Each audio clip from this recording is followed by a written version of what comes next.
escuelas de pensamiento económico nos referimos a un conjunto de planteamientos, de propuestas, de formas de analizar la economía que comparten un conjunto de estudiosos, un conjunto de académicos de esta especialidad. Ahora, nosotros vamos a ver estas escuelas, vamos a empezar a ver prácticamente desde el mercantilismo, pero esto no significa que antes no hubiera habido algunas propuestas o planteamientos en esta materia. Por ejemplo, si hablamos de la edad antigua, tenemos a Platón y Aristóteles.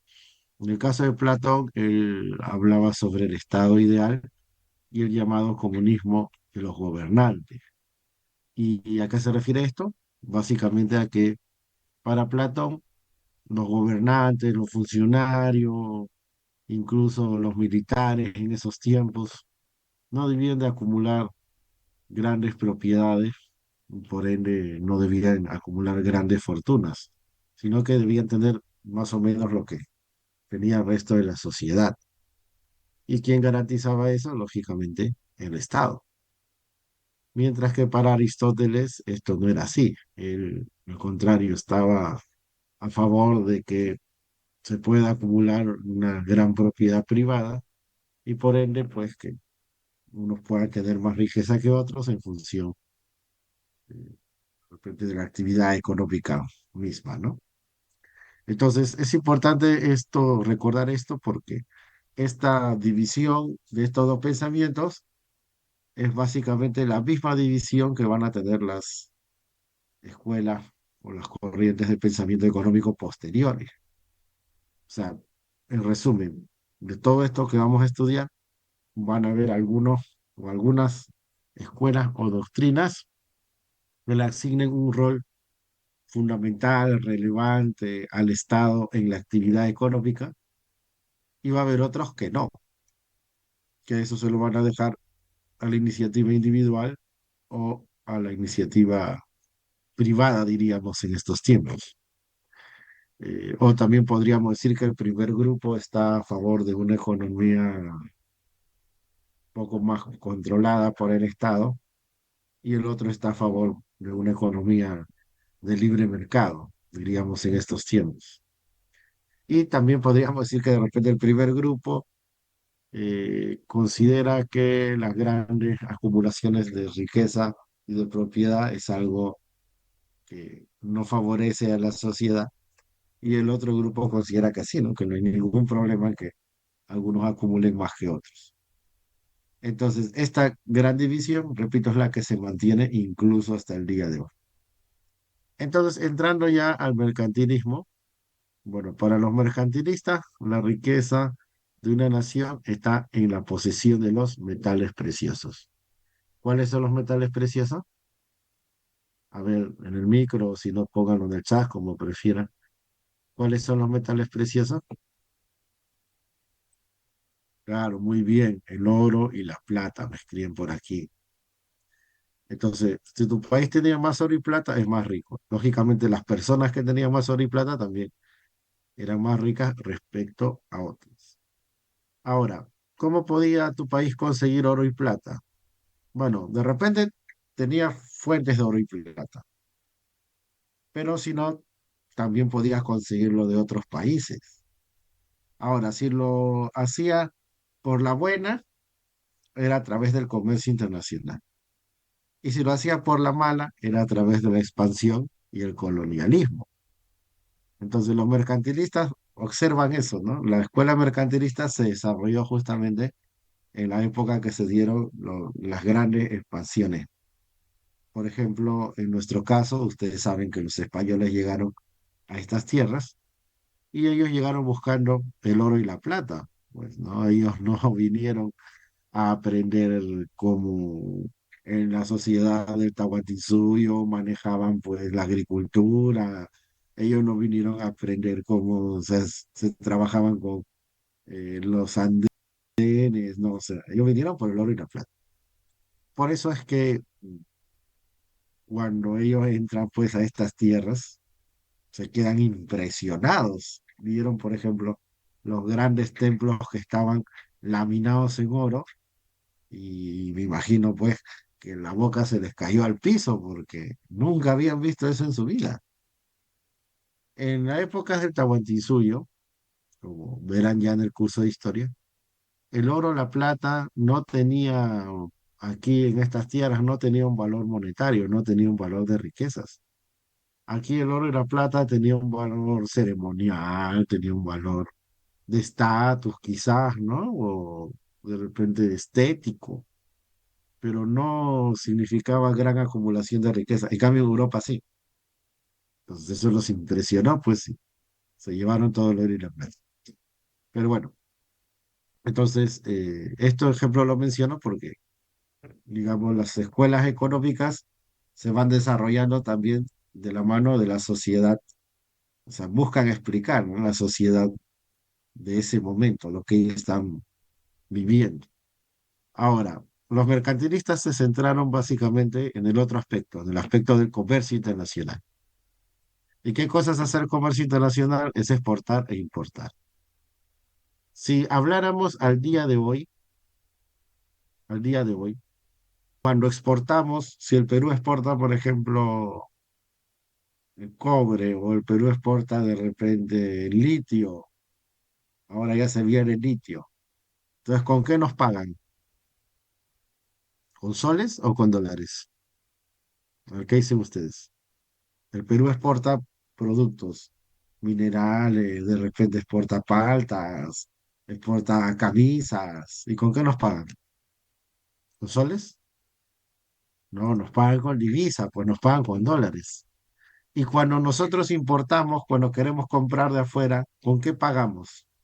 ¿Con soles? No, también pagamos con dólares. O sea, el comercio internacional se hace con dólares o con divisa en la actualidad. Pero en esos tiempos se hacía con oro y plata. O sea, yo exportaba mi país, nos pagaban con oro y plata, y si importábamos, pagábamos con oro y plata.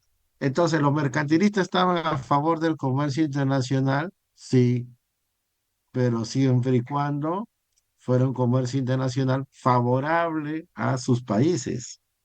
Concretamente, que se exporte más de lo que se importa, o sea que la balanza comercial sea favorable, sea superavitaria. Entonces, si X es exportación y M es importación, yo necesito que X sea mayor que M, exportar más de lo que importa.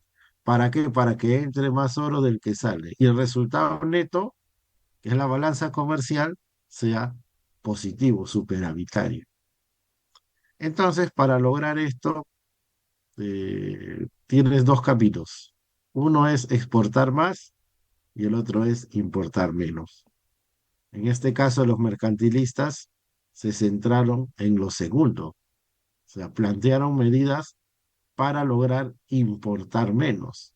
Y a ese conjunto de medidas se le llama proteccionismo económico. O sea, plantearon que debía haber, repito, un proteccionismo económico para disminuir la importación, para que la balanza comercial sea superavitaria, para que entre más oro del que sale y para que el resultado neto sea favorable a su país. Entonces, ese proteccionismo neto consistía, por ejemplo, en aumentar los aranceles. ¿Qué cosas son los aranceles?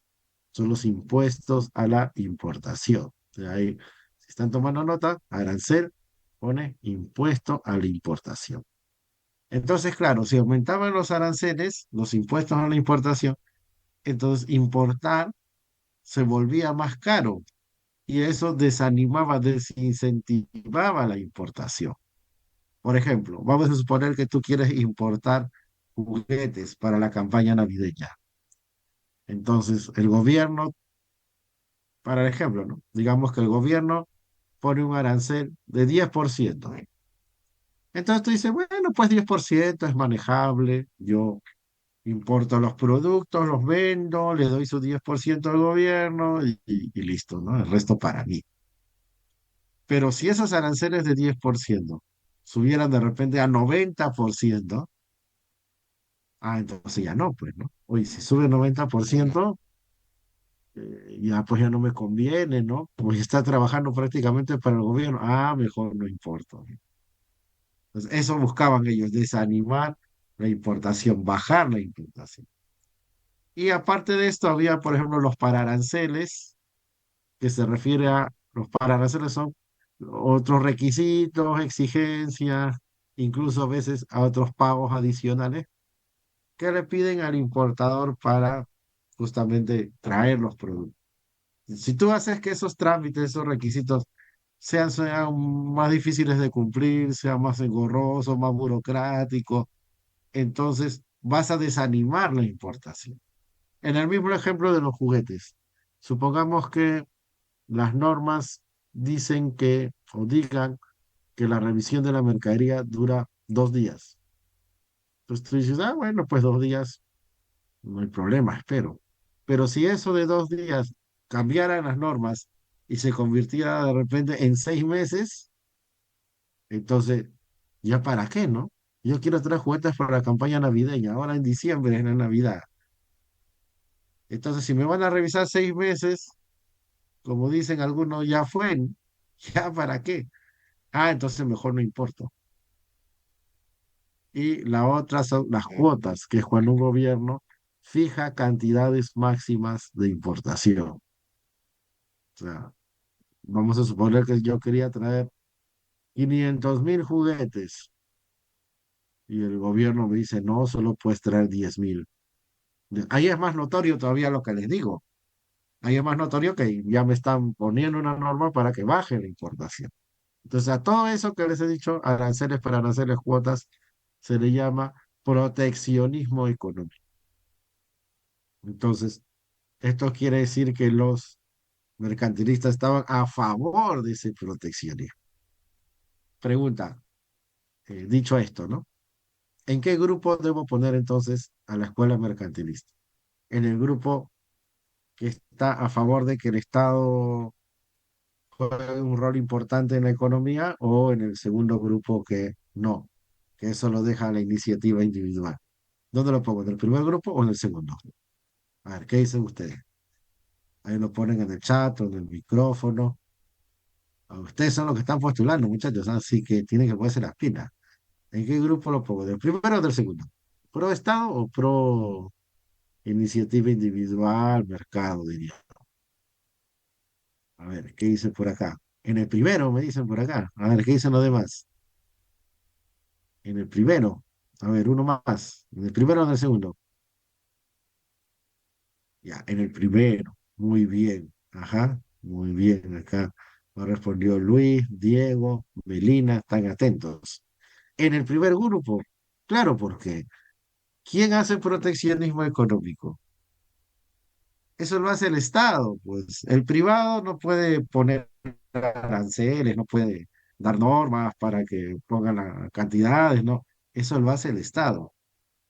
Entonces, algunos se confunden porque dicen, no, profe, pero si ellos están hablando del comercio, ellos están a favor del comercio, claro, pero no es un libre comercio, no es un libre mercado, es un comercio restringido por el Estado. Entonces, por eso los ponemos en el primer grupo. Ahora, los mercantilistas tienen una serie de representantes como Colbert en Francia, como Serra en Italia, o por ejemplo Petit en Inglaterra, ¿no? Esto ya pueden revisarlo con más detalle, pero en lo fundamental, todos ellos estaban de acuerdo en lo que les acabo de decir. Ahora, lo que sí sería bueno comentar es que los mercantilistas, más que grandes teóricos, fueron funcionarios, fueron hombres de gobierno, fueron asesores, que claro, escribieron, ¿no?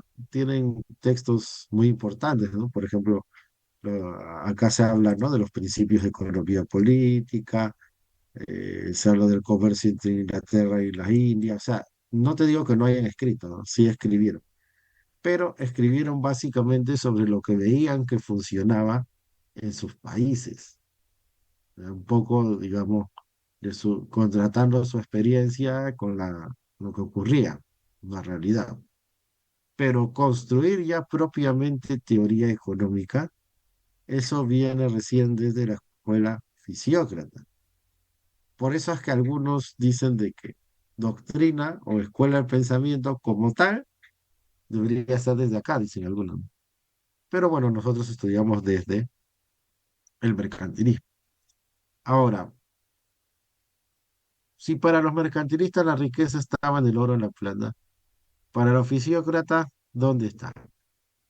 Para ellos, la riqueza está en la tierra, pero no la tierra porque, bueno, pues mira, tengo mucha tierra y ya, pues no, no, es la tierra por lo que ahí se trabaja, por lo que ahí se produce.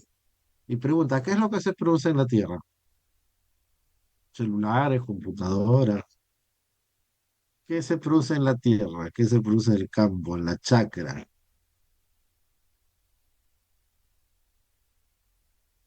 Los alimentos, pues, ¿no? Los alimentos, en general, la producción agrícola, ¿no? Claro, ¿no? Hay una siembra, una cosecha, ¿no? Pero en sí es la producción agrícola.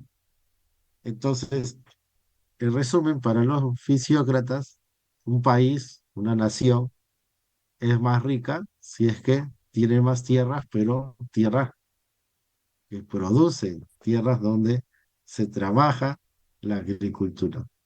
Y bueno, a esa producción los fisiócratas le llamaron producto neto, ¿verdad? Como dice acá, producto neto. Pero es lo que te acabo de explicar, es la producción de la tierra. La agricultura es la única actividad capaz de generar riqueza, decían los fisiócratas. Ahora, los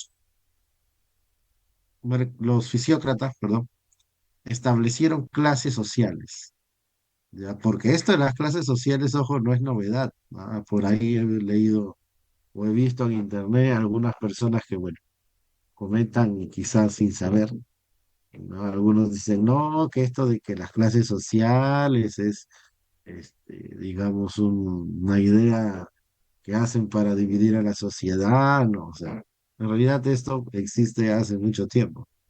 Claro, no son las clases que hay ahora, eran otras, pero la sociedad está dividida en clases. En realidad la sociedad empieza a dividirse en clases desde el momento en que unos empiezan a acumular más que otros y que aparece la propiedad privada. Porque antes, cuando recién aparecía la humanidad, cuando recién el ser humano estaba en estas tierras, lo que existía era una sociedad, eh, digamos, de un colectivismo primitivo, lo que algunos le llamaban el comunismo primitivo, justamente, ¿no? ¿Por qué? Porque los métodos de producción no se habían desarrollado y, lógicamente, digamos, no había posibilidad de que unos acumulen más que otros, pues. Entonces, por ejemplo, en esa época había la caza, había la recolección. Por ejemplo, querías cazar a un animal grande. Entonces salía la gente en grupo, capturaban al animal, lo mataban. Y luego se repartían ¿no? La carne, se la repartían, por decir. Bueno, por ponerte un ejemplo sencillo. Salían a cazas, cazaban al animal, se repartían. Entonces, ¿quién iba a acumular más que otro? Pues si todos habíamos participado en la caza, a todos nos tocaba una parte más o menos parecida. Entonces no existía eso de que unos tenían grandes propiedades y los otros, ¿no? Pero cuando ya aparece la sociedad de clases, cuando ya unos tienen más propiedades que otros, unos acumulan más que otros, entonces lógicamente ahí sí, pues. Y entonces, volviendo al tema de los fisiócratas, ellos observan eso, que había clases sociales. Ahora, en esos tiempos, básicamente los podíamos dividir la sociedad. O sea, había varios grupos, pero podíamos dividirlo en dos. En principio en dos, que era la clase productiva y la clase estéril. Entonces, bueno, acá ya he hecho las anotaciones, pero para reflexionar un poco, ¿no? Si yo te digo que la riqueza está en el trabajo agrícola, mejor dicho, la riqueza se genera por la producción agrícola, entonces, ¿quién es la clase productiva? Los comerciantes, los artesanos, los terratenientes. o los agricultores? ¿Quién es la clase productiva? A ver, yo ya sé que ahí está, pero yo quiero que ustedes me digan, ¿eh? Que lo razonen. Si, repito, la riqueza se genera por la producción de la tierra. ¿Quién es la clase productiva? ¿Los comerciantes? No, pues en esa época se consideraba a los agricultores. Ellos eran la clase productiva. Y todos los demás se consideraban clase estéril. Sin embargo, el caso de los terratenientes es un poco diferente porque ellos son los dueños de la tierra. Entonces, ya podríamos hablar incluso de tres, ¿no? Que es la clase productiva, la clase propietaria y la clase estéril, ¿no? O sea, por eso es que acá dice, por ejemplo, acá hablan de tres clases. Sería cuando ya tú hablas de productiva, propietaria y estéril. ¿Tú tienes esta idea? ¿Alguna consulta? Ya, entonces tenías estas clases sociales. Y justamente, como ya comenté, este tema de que unos pocos acumulen mucho y muchos acumulen poco, eso se veía desde estos tiempos hasta la actualidad. Solo que, claro, ya no es de repente un terrateniente y un siervo, un agricultor, sino ahora hablamos de los grandes propietarios y los trabajadores. Eso, la forma ha ido cambiando, pero el fondo sigue siendo el mismo. Ahora, los mercantilistas y los fisiócratas también discrepan en el rol del Estado. Para los fisiócratas, el Estado no debía intervenir o no debía tener un rol fundamental activo en la actividad económica. Para los fisiócratas, la economía funciona más o menos como la naturaleza, ¿no? La naturaleza ya tiene un orden propio, un orden que funciona adecuadamente y que se ve alterado cuando entra el ser humano. Por ejemplo, tú te vas a una reserva natural, entonces ves todo un ecosistema, ves los árboles, ves los animales, o sea, todo funcionando armoniosamente. Pero entra el ser humano a talar los árboles, a contaminar los ríos, a matar a los animales, entonces altera esto, ¿no? Altera este orden. Ya. Para ellos la economía funcionaba igual. O sea, tenía su propio orden que funciona adecuadamente y cuando el Estado entra, lo altera. Y esto que te estoy diciendo no debería sorprender a nadie. ¿Por qué? Porque justamente la palabra fisiocracia, ¿qué significa? Significa el gobierno de la naturaleza. Fisiocracia, kratos es gobierno, ¿no? El gobierno de la naturaleza. Entonces, ellos veían el mundo más o menos como la naturaleza, ¿no? Las cosas, la economía en este caso funcionaba como funciona la naturaleza. Y bueno, esto que hemos comentado lo podemos resumir en esta frase que señaló Vincent de Gournay. Entonces, Vincent de Gournay decía en español, ¿no? Ahí está en francés, pero yo estoy en español. Dejar hacer, dejar pasar. Dejar hacer, dejar pasar que el mundo se mueve solo, decía Vincent de Gournay. Entonces, lo que ya te dije, ¿no? Para ellos la economía funciona como la naturaleza. Hay que dejar que siga su curso natural, valga la redundancia. Hay que dejar que la cosa fluya. Hay que dejar que los agentes económicos, la gente, bueno, estas cuatro clases que ya mencioné, o estos cuatro grupos, ¿no? Estas tres clases, realicen sus actividades económicas libremente y eso va a llevar al mejor resultado global, total.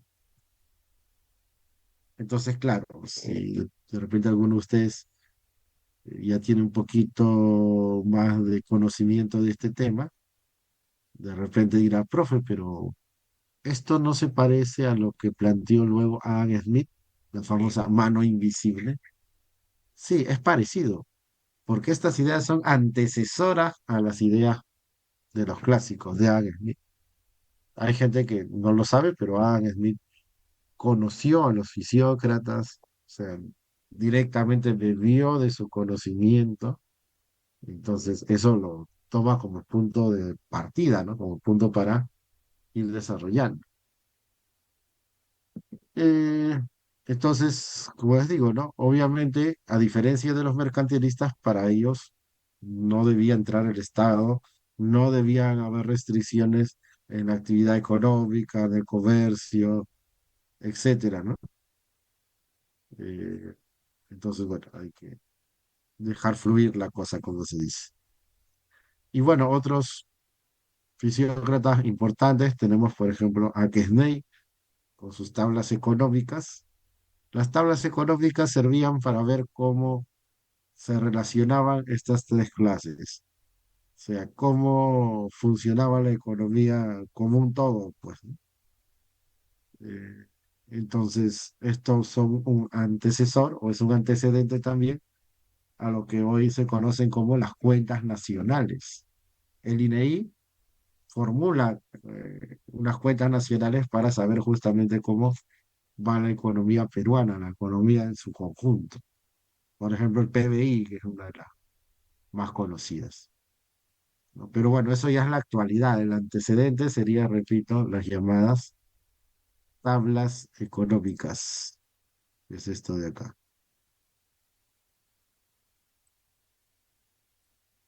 tablas económicas. Y bueno, luego tienes a Turgot, que escribió sobre la formación y la distribución de la riqueza. Mira, en este caso sí, todos sus principales representantes son franceses. O sea, la cuna de la escuela fisiócrata fue Francia. Y bueno, vamos a hablar ahora sobre la escuela clásica. No sé si hay preguntas. Si hay alguna consulta, que saben, con toda confianza, escriban en el chat o de repente por el micrófono. Para eso estamos acá, muchachos. ¿Verdad? Estamos viniendo a aprender, así que con toda confianza, pregunten nomás, ¿sí? Y bueno, finalmente vamos a ver, decíamos, la escuela clásica. Mira, esta escuela es muy importante, esta es una escuela fundacional, este es un parteaguas, podríamos decir, un punto de quiebre entre la forma como se estudiaba la economía antes y cómo se estudió de ahí incluso hasta la actualidad. Ahora, antes de entrar a detalles, hay que ver el contexto en el cual se desarrolló. Así como hemos dicho que en la escuela mercantilista se desarrolla en un contexto de la expansión europea, del colonialismo, así como hemos dicho, por ejemplo, en la escuela fisiócrata se vincula más a la época feudal, ¿no? Por esto de que de los terratenientes, los siervos, estos de la época feudal. Entonces, de la misma manera, la escuela clásica se relaciona a la aparición del capitalismo, porque no vayan a pensar ustedes que toda la vida ha habido capitalismo. O sea, hemos tenido, les decía también, o sea, si vamos en orden a nivel mundial, ¿no? Hemos tenido primero una especie de comunismo primitivo, o una sociedad colectivista pero primitiva, luego hemos tenido el esclavismo, luego hemos tenido el feudalismo, ahora tenemos el capitalismo. Entonces, los sistemas van cambiando. Claro que no cambian de un día para el otro, pero tampoco son eternos. Entonces, en estos tiempos de la escuela clásica, es justamente porque ellos ven este cambio de la sociedad. Ya quedan atrás los grandes feudos, quedan atrás los grandes propietarios de la tierra, sino que aparecen los capitalistas. Ahora, eh, para los clásicos, la riqueza de una nación ya no está en el oro, en la plata, en la tierra o en los recursos naturales, sino que está en el trabajo, ¿no? Y tú revisas a Adam Smith y dice el trabajo. Pero hay que tener en cuenta que en esos tiempos la palabra trabajo equivalía a producción. O sea, en última instancia, lo que ellos te dicen es que el país más rico es el que puede producir más bienes y servicios. Y eso, jóvenes, es vigente hasta el día de hoy. O sea, una de las pocas cosas donde los economistas están de acuerdo o estamos de acuerdo es en eso. Tu nación será más rica si produce más.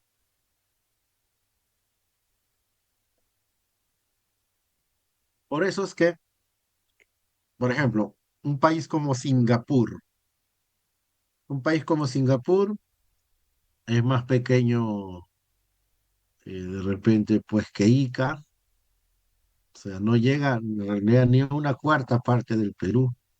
Un país como Singapur no es como nosotros que tenemos oro, tenemos plata, tenemos cobre, tenemos litio. No tiene grandes recursos naturales, pero un país como Singapur es considerado más rico que el Perú. Y yo les pregunto, ¿por qué? ¿Por qué diríamos que Singapur o de repente Japón, que es una isla, un conjunto de islas?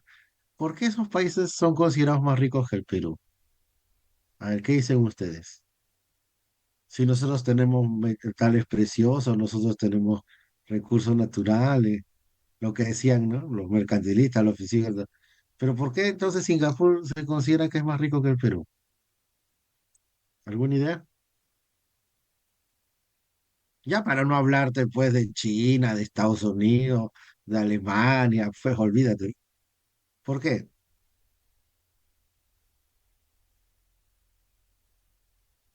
A ver, si no los empiezo a llamar, tipo colegio, ¿ah? A ver, por acá me dicen porque saben utilizar sus recursos, porque ellos los utilizan mejor. Claro, o sea, de hecho que tener recursos naturales es una ventaja, o sea, yo no estoy diciendo que esté mal, por el contrario, y nosotros si tenemos todo eso hay que saber aprovechar. Pero en última instancia, se considera que ellos son más ricos, ¿por qué? Porque producen más. O sea, su producción promedio es más alta que la producción promedio del Perú.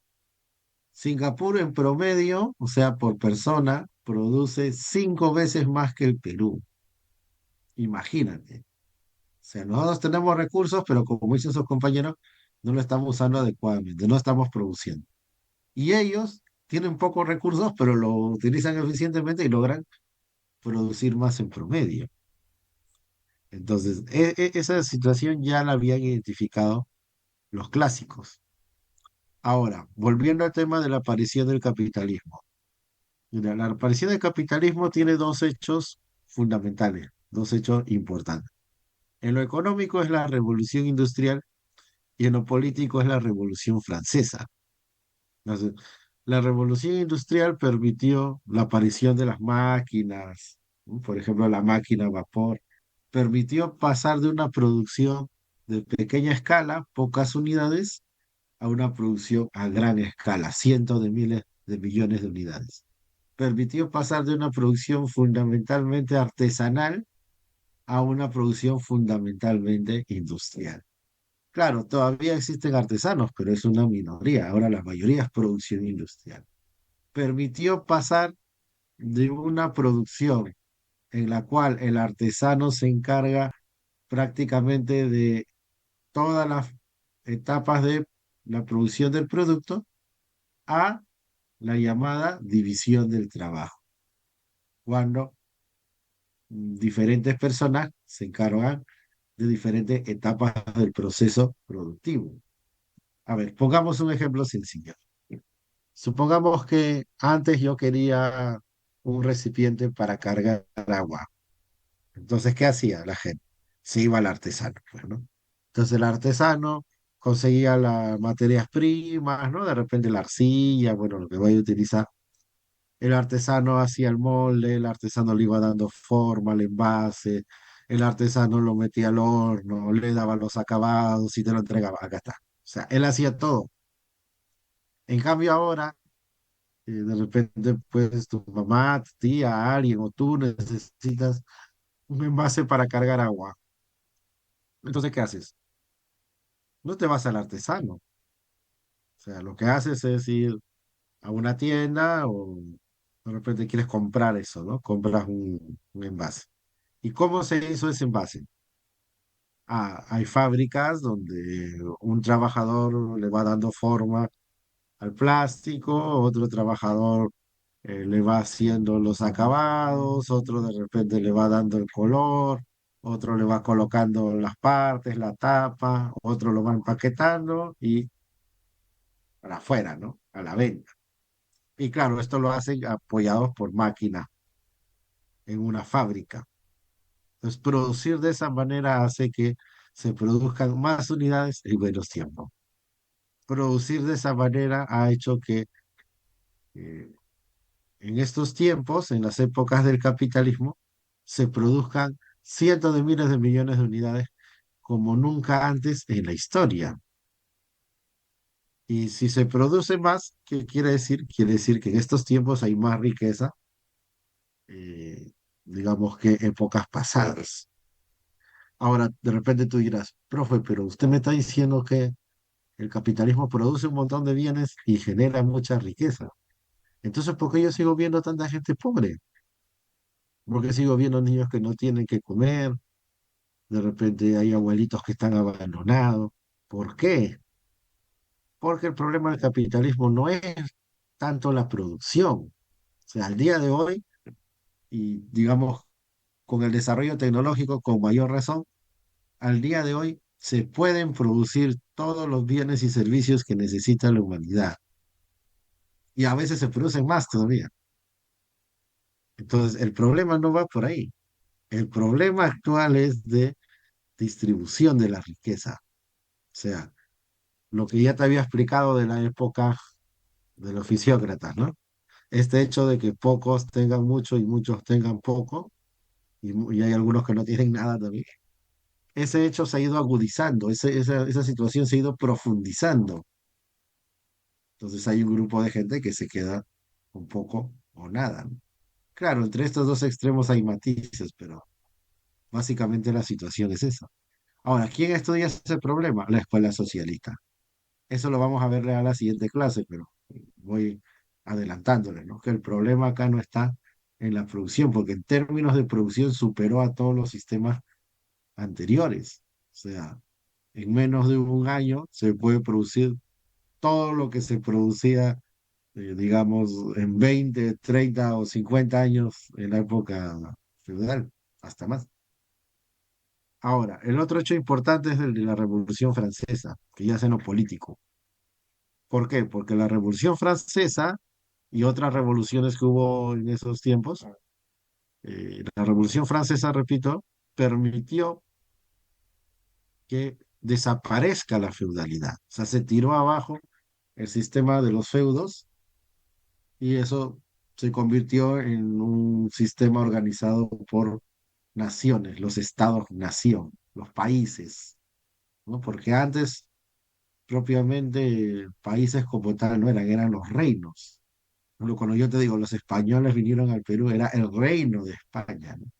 Entonces tiraron abajo eso y ahora ya se constituyen los estados-nación.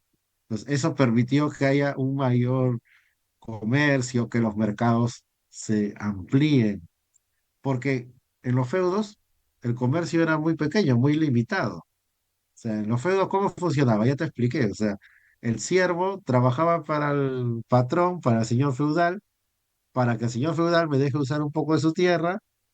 Entonces, lo que se producía iba para él y una pequeña parte iba para mí, para mi familia, para subsistir. Entonces, casi no había comercio porque lo que se producía se lo entregaba al señor feudal y ya está. Con el tiempo empezó a aparecer los intercambios entre los feudos, pero también era muy limitado. O sea, el feudo que producía papas, por decir, intercambiaba con el feudo que producía yucas, ¿no? Para ponerlo bien fácil, ¿no? Pero era algo mínimo. Entonces, como era necesario seguir desarrollando ese intercambio, pero el sistema de feudos, la existencia de feudos no lo permitía. Entonces, para que se siga desarrollando la economía, para entrar en una etapa capitalista, esto tenía que desaparecer, tenían que quebrar los feudos. Entonces, eso se dio en Europa hace 200 años, ¿no? 200 y un poco más y un tanto más, ¿no? Entonces, hace más de 200 años ya. Entonces, eso, el hecho más importante fue la Revolución Francesa. Ahora, en el Perú, esto recién ha ocurrido pues hace, pues prácticamente hace 50 ¿no? Ya casi 60 años, ¿no? ¿Por qué? Porque en el Perú hasta fines de los 60 seguíamos viviendo así. O sea, imagínate qué tan atrasados estábamos, lo que ya en Europa había desaparecido hace 200 años, en el Perú todavía seguía existiendo hace 60 años. ¿Por qué? Porque, bueno, al menos en el campo, ¿no? Porque en las ciudades sí ya había relaciones capitalistas, en la costa, ¿no? Había salarios, ¿no? Había empresas de tipo capitalista, pero en la provincia, en la sierra, ahí sí todavía existía relaciones de tipo feudal. Claro que en el Perú no se le llamaba señor feudal, pues, acá se le llamaba el gamonal. Y en el Perú no se hablaba de siervo, sino se le decía el indio, el mal llamado indio, ¿no? El indio. Por eso es que, por ejemplo, José Carlos Mariátegui, habrás leído, ¿no? Si no, te recomiendo leer los 7 ensayos. Uno de sus ensayos se llama El problema del indio, ¿no? O sea, que era básicamente ese problema de que no tenía propiedad sobre la tierra. Entonces, cuando se da la reforma agraria en el Perú, recién nosotros nos pusimos, nos actualizamos, ¿no? O sea, nosotros vivíamos atrasados casi 200 años. ¿Por qué? Porque desaparecen los grandes propietarios de la tierra, los gamonales, eso desaparece y empiezan a aparecer grupos de tipo capitalista, ¿no? Por ejemplo, en esos tiempos hubiera sido impensado, por ejemplo, que exista una empresa como AGE, ¿no? Que el grupo AGE es este de la gaseosa Escola Real, ¿no? Que bueno, tengo entendido que son ayacuchanos, empezaron, bueno, en su zona y ahora son una gran transnacional de tipo capitalista. Eso hubiera sido imposible si no hubiera existido la reforma agraria. Y eso es bueno comentarlo porque hay gente que ahora dice que no, que Velasco era una especie pues, de dictador comunista, no. Realmente lo único que hizo fue actualizarnos, o sea, ni siquiera es que quería otro sistema, ¿no? Simplemente era ponernos al día, porque eso ya había pasado en Europa, como te digo, muchos siglos atrás. Ahora, volviendo a este punto, entonces, repito, para que haya más comercio, no puede seguir existiendo el sistema de feudo. La Revolución Francesa se tiró abajo eso en Europa, acá ya sabes que fue recién hace unas décadas, y se desarrolló propiamente el capitalismo. Entonces, eso lo vieron los clásicos, sobre eso escribieron. Ahora, respecto a Adam Smith, como les decía, él tenía mucha influencia del pensamiento de los fisiócratas y planteó esto de la famosa mano invisible. Ahora, ¿qué es la mano invisible? Mira, Adam Smith nunca dijo literalmente qué cosa era. O sea, Adam Smith no dijo mano invisible igual tal cosa. Pero se ha interpretado, los estudiosos, los investigadores, han interpretado que cuando hablaba de mano invisible se refería justamente al mercado. Por ejemplo, en esta cita, esto que ves acá es una cita de su texto más conocido que es La riqueza de las naciones. Entonces dice así, él, refiriéndose al comerciante, buscando su propio beneficio, o sea, está buscando su propio beneficio, no busca su propio beneficio. Pero en este caso, como en muchos otros, una mano invisible lo conduce a promover un objetivo que no entraba en sus propósitos. O sea, una mano invisible hace que, buscando su propio beneficio, su beneficio individual, logre un resultado beneficioso para la sociedad, que no era su propósito, pero, digamos, contribuye a él. Y bueno, pone un ejemplo del carnicero, del cervecero, del panadero, que yo te lo voy a explicar, digamos, adaptándolo un poco a nuestra época, ¿no? Por ejemplo, el panadero. A ver, ustedes tienen que empezar a estudiar 7:30. Entonces, la idea es que tú hayas desayunado temprano, de repente a las 6:30, para que te alistes con calma. Esto quiere decir que el pan tiene que estar listo antes, ¿no? Y esto quiere decir que el panadero, la persona que hace el pan, tiene que levantarse a las 3 de la mañana a alistar el pan. Entonces, yo les pregunto, ¿tú crees que el panadero se levanta a esa hora pensando en la sociedad, pensando en que tú tienes que estudiar, pensando en que de repente no se te quiere mucho y quiere que ingreses? No, o sea, según Adam Smith, el panadero hace esto buscando su beneficio personal, siendo egoísta, entre comillas, ¿no? O sea, queriendo él su beneficio, pero termina generando un beneficio para todos, porque ese hecho permite que tú tengas pan, entonces estudies de temprano, entonces aprovecho tu curso, entonces ingreses a la universidad. Y eso también contribuye al país porque más universitarios, es más profesionales, es un país que crece más, etcétera, etcétera. ¿Te das cuenta? Y lo mismo hace el carnicero y por eso tú tienes carne disponible en tu mesa. Y lo mismo haría yo también, según Adam Smith, porque si bien es cierto, a mí me gusta mucho enseñar y sobre todo a ustedes, ¿no? Con, digamos, todas las ganas que tienen de salir adelante, pero para Adam Smith, él diría no, porque el profe finalmente viene a la clase porque está buscando su beneficio personal. Ahora, esto suena bastante lógico, sí, y en muchos casos se da, pero tampoco podemos generalizarlo. O sea, claro, Adam Smith sí, ¿no? Él decía que generalmente esto es así, pero hay algunos que han cuestionado esta idea. Uno de ellos es John Nash, que fue un famoso matemático. Matemático, bueno, luego tuvo estudios de economía y él utiliza algo que se llama, es una herramienta matemática que se llama teoría de juegos. Porque esa teoría de juegos demuestra que hay situaciones donde posiblemente esto es verdad, pero hay otras donde es mejor cooperar, que la cooperación logra un mejor resultado para la sociedad. Pero bueno, eso ya lo dejo a los que tengan curiosidad de investigar esto. Repito, el nombre de este señor es John Nash. Pero pese a que ha habido críticas, pese a que algunos también lo han cuestionado, pero esto sigue siendo una idea fuerza, como te digo, hay mucha gente, economistas, políticos y gente de la sociedad que piensa esto, ¿no? Ahora, obviamente de esto, de aquí se deriva el hecho de que el Estado no debe tener un rol fundamental, ¿no? Para ellos, para Adam Smith en concreto, el Estado debía limitarse a seguridad, un poco pues de repente a facilitar el funcionamiento del mercado, pero nada más. Eh, entonces, diríamos que la escuela clásica también está en el grupo de las escuelas, en el segundo grupo en este caso, ¿no? Será el grupo de las escuelas que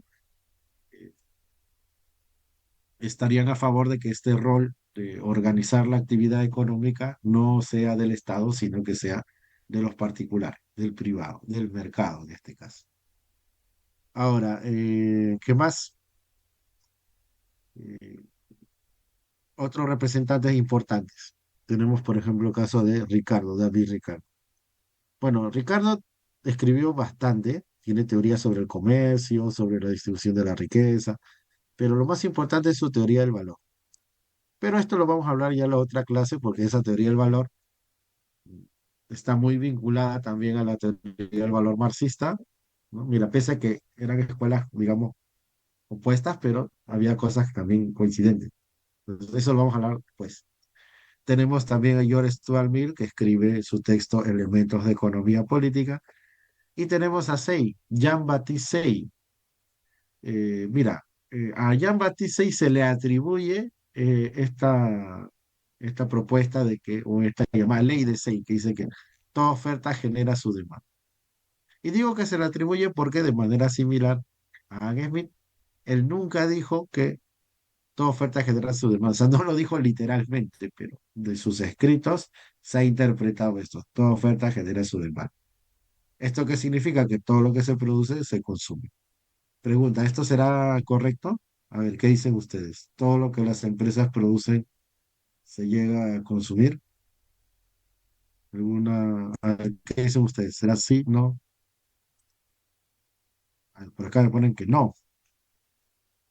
A ver, otros dicen que sí. A ver, les explico. Miren, al principio sí, porque el capitalismo recién aparecía, te dije, ¿no? Era un capitalismo que estaba expandiéndose, el comercio estaba, digamos, aumentando. Entonces sí, pues lo que se producía se consumía. Pero ya con el pasar del tiempo, esto ha ido cambiando. En la actualidad ya no es así. Es más, en la actualidad hay más productos que gente que los puede comprar, que es lo que te explicaba hace un momento. O sea, no faltan productos, pero la gente no todos los pueden comprar. Entonces, esto ya ha ido quedando un poco de lado.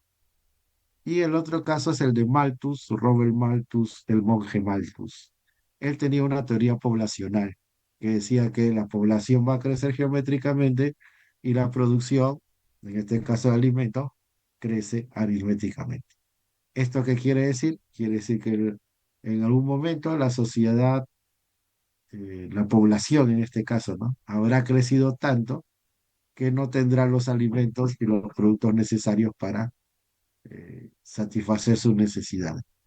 Esto quiere decir que Malthus vislumbraba un escenario catastrófico de escasez, de hambruna, muerte y desolación. Ahora, Malthus sí se equivocó, y él sí se equivocó desde el principio.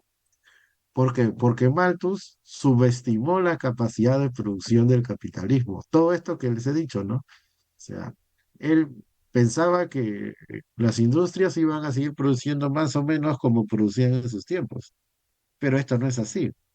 Es más, ya con el desarrollo no solamente industrial, sino de la ciencia y la tecnología, cada vez el capitalismo aumenta su capacidad productiva. O sea, es muy raro que esto se dé. Generalmente, el PBI, la producción crece más que la población. Entonces, bueno, esto como que va quedando en la... Pero también, mira, pese a que es algo que está errado, hay gente que todavía piensa eso, ¿ah? No habrás escuchado de repente, ¿no? Hay gente que dice, no, pero ¿para qué va a haber, para qué van a tener tantos hijos? Por ejemplo, dicen, ¿no? Claro, obviamente uno tiene que ser responsable en esas materias, ¿no? Eso ya seguramente lo habrán conversado en el colegio. Entonces, yo no estoy diciendo pues que tengan hijos a diestra y siniestra, pero lo que voy es que pensar que el problema es que hay mucha gente es pensar como Malthus.